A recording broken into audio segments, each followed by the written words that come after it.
Hello everyone, hope you're doing well. I thought we would continue having a look at the suggestions passed to developers for July of 2025, and as I said yesterday, there's a bunch of really cool stuff here and very much looking forward to sharing it with you. So why not just get right into it? As always, if you enjoy the content, make sure to subscribe and also like the video. Let's go. The first vehicle is the Saunders-Roe S.R. A.1.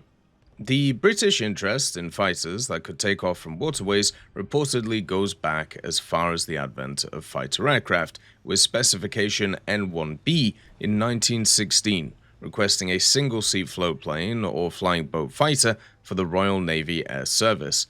These did not catch on due to the successful use of traditional aircraft from ship-borne flight decks and then later catapults, but every ship-borne fighter, until the Gloucester Gladiator, had the ability to switch its traditional landing gear for floats for operational flexibility. It seemed as if the idea of floatplane fighters was on its way out. However, between the 1940 invasion of Norway and the beginning of the war in the Pacific, plenty of interest was generated in exploring the concept again. The original idea was to convert Spitfires and Hurricanes to floatplanes. These were decently successful designs, but never underwent quantity production. Blackburn's B-44 was drawn up to a specification specifically for a single-seat flying boat fighter, but did not leave the drawing board.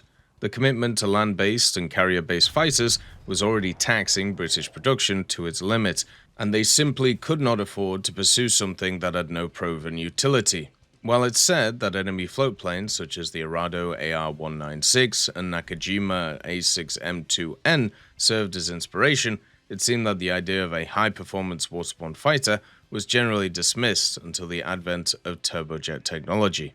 Saunders-Roe asserted that they could only fully realize the idea of their flying boat fighter once the turbojet engine entered the aviation scene.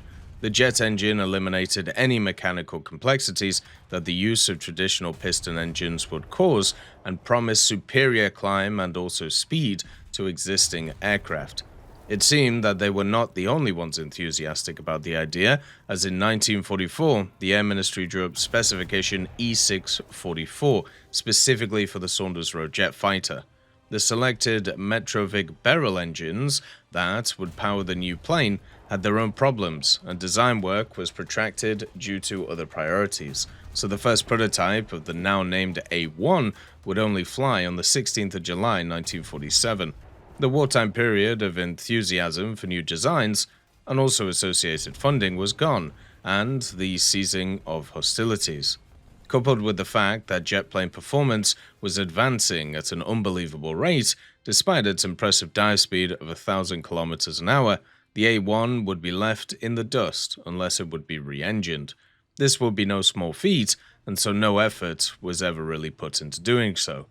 To make matters worse, the second and third prototypes both crashed in accidents, with only the first surviving to this day. The third prototype's accident resulted in the death of squadron leader Kenneth Albert Major, who was practicing aerobatic maneuvers for the upcoming Battle of Britain celebratory airshow. This was deemed to be more so due to pilot error more than any inherent failure of the plane.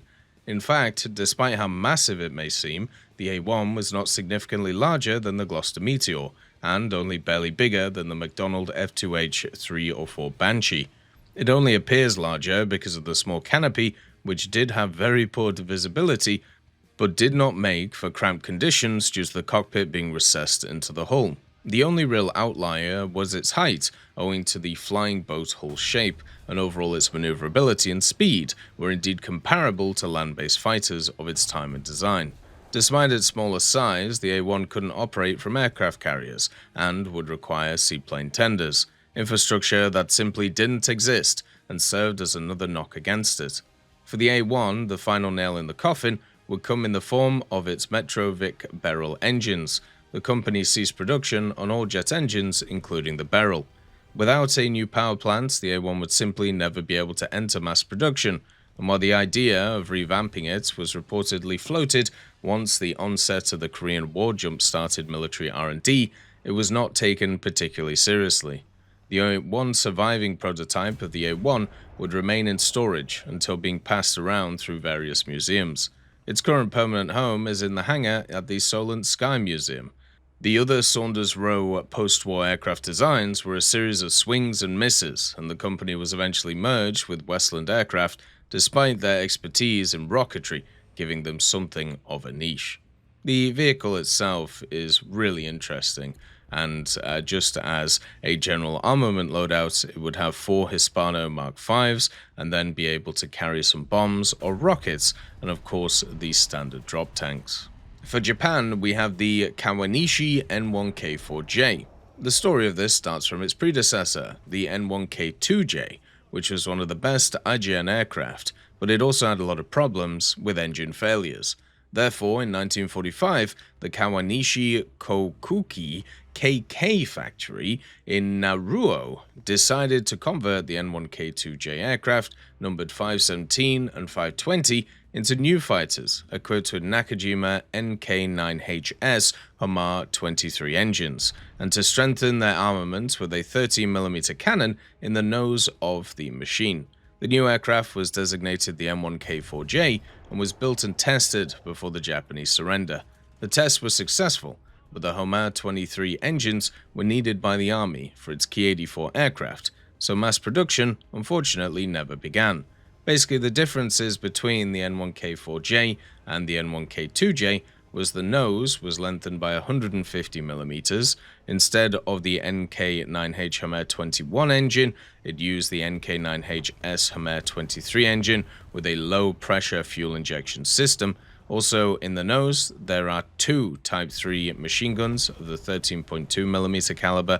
Also, automatic flaps were installed to assist inexperienced pilots, and a fire extinguishing system was installed that worked on the engines and also the fuel tanks. For China, we have an American aircraft, the Northrop Gamma 2E bomber. This is a light bomber with a very interesting history. Originally meant to be a passenger and then cargo airliner and breaking records at the time, Northrop had great difficulty with being able to fill either role with the platform and decided to ultimately make it into a fighter bomber.